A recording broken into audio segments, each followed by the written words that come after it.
Hi students, here we are in Chapter 8, Intro to Chapter 8. Please do me a favor and pause this video. Go ahead and write out the outline of your notes for today, and I'm going to go ahead and get started.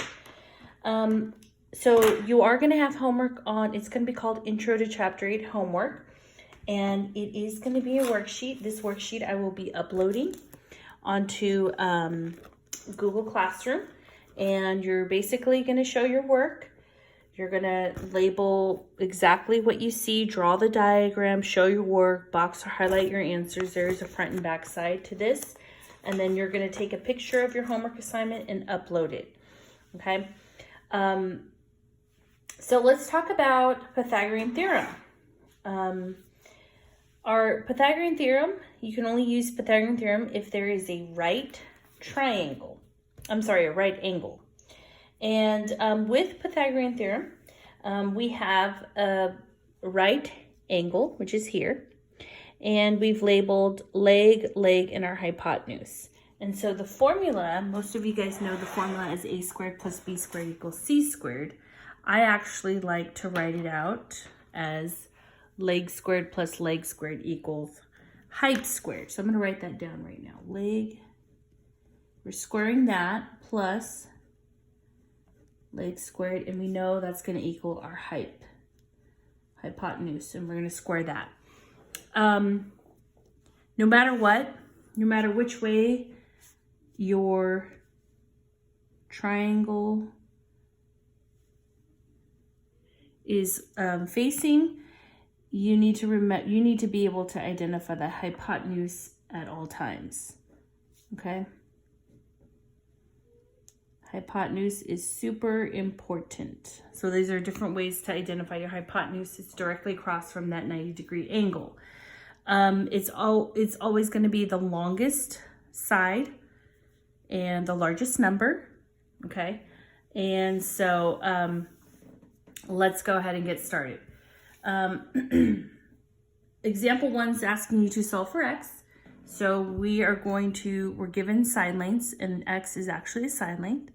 We've identified that this is our hypotenuse, and we're looking at our formula, leg squared plus leg squared equals height squared.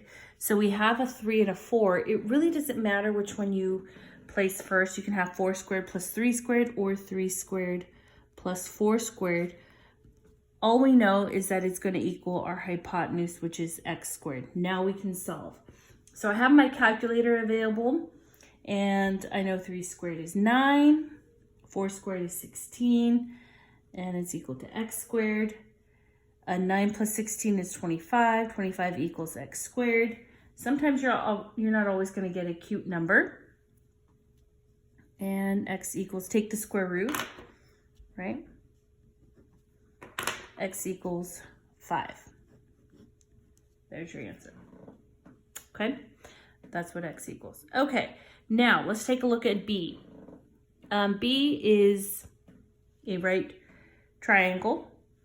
Let's identify our hypotenuse, which is 13. So we know x squared plus 12 squared, I'm going to write that down, is equal to height squared, which is 13. So 13 squared.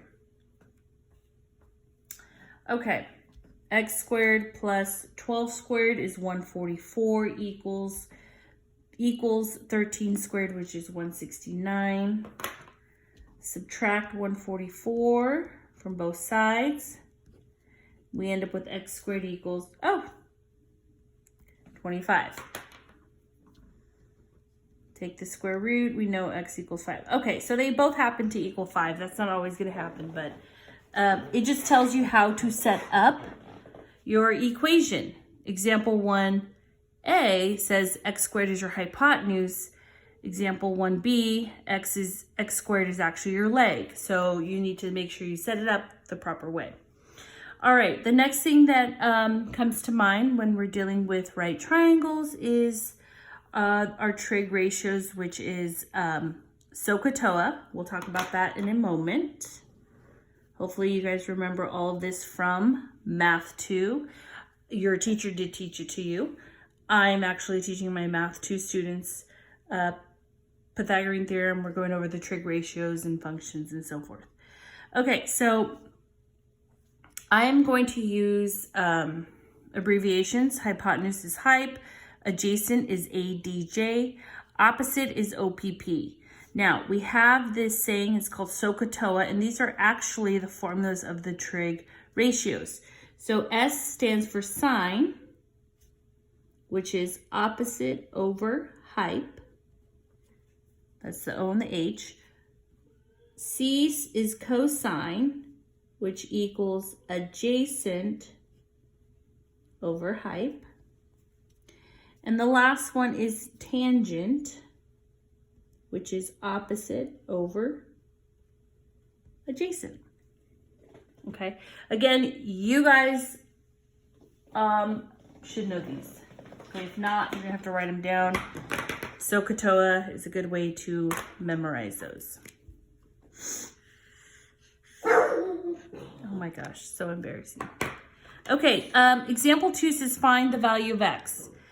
Then find sine, cosine, and tangent of angle B. So they're telling you that angle B is your reference angle. So what I'm going to do is I'm going to take my highlighter and say, okay, we're looking for the sine, cosine, and tangent of just this angle. So what I'm going to do is, before I just realized we have to find x first. So let's go ahead and find x. We have 8, we have 15, and x. And what does x represent? X is our hypotenuse. So I'm going to use Pythagorean theorem to find the value of x. It's the side length. So we have a squared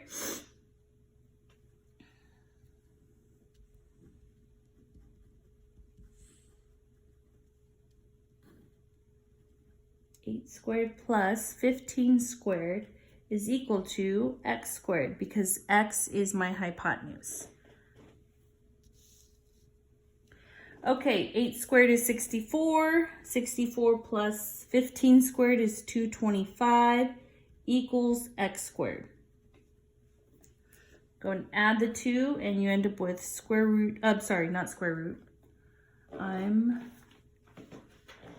Eventually we're going to do square root, just not right now. 64 plus 225 is 289 is equal to x squared. Okay, I'm going to zoom in on this so you guys can see. And then remember, we're taking the square root. X is actually, it actually equals 17. Shh, Depot. Oh my God, come here. So x equals 17. If you want, you can put 17 there. Okay, now that we found x, let's go ahead and find the sine, cosine, and tangent of angle B. So we know directly across from our reference angle, which is angle B, this 15 is opposite. Our hypotenuse is going to be 17. That means 8 represents adjacent. That's how you label. Once you've labeled, we can now find sine, cosine, and tangent of angle B. So sine of B is equal to, well, if you forgot the formula, think of SOHCAHTOA. It's a SO part. Sine is opposite over hype. So opposite is 15. Hype is 17. And if you guys can simplify, please simplify it. We can't simplify any further. Okay, cosine. Cosine of angle B is equal to, what's cosine? Cosine is adjacent over hype. So we've labeled this, adjacent is 8.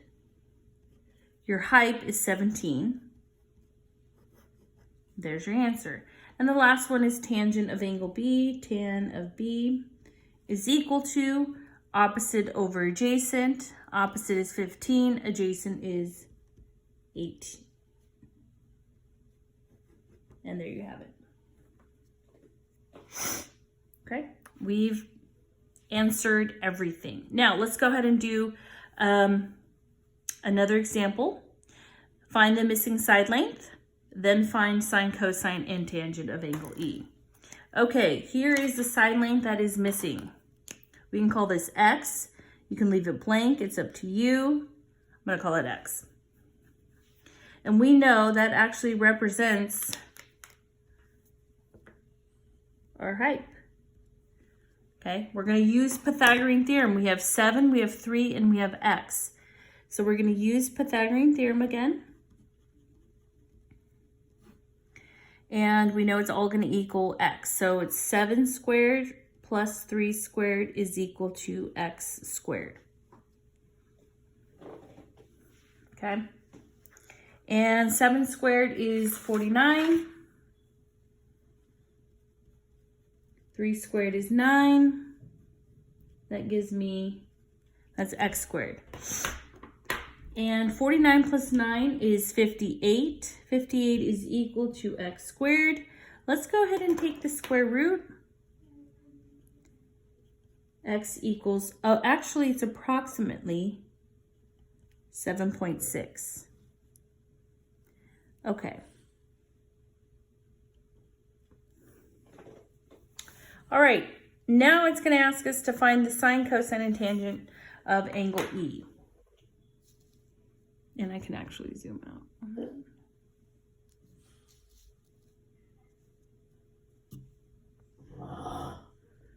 Excuse my dog. He has breathing issues. Okay, find the missing side length and find sine, cosine, and tangent of angle E. So angle E is our reference angle. I've already identified my hypotenuse. That's not going to change. What does 3 represent to a reference angle? This is opposite. That means that 7 is adjacent. Okay. Once you've identified opposite, which is directly across from that angle, and your hypotenuse is directly across from your 90-degree angle, then you know that the third side length automatically has to be adjacent. Okay. Now it's going to ask us to find sine, cosine. So let's start with sine of angle E is equal to, remember sine is SOHCAHTOA, so the SO part, opposite over hype. Opposite is 3, hype is 7.6.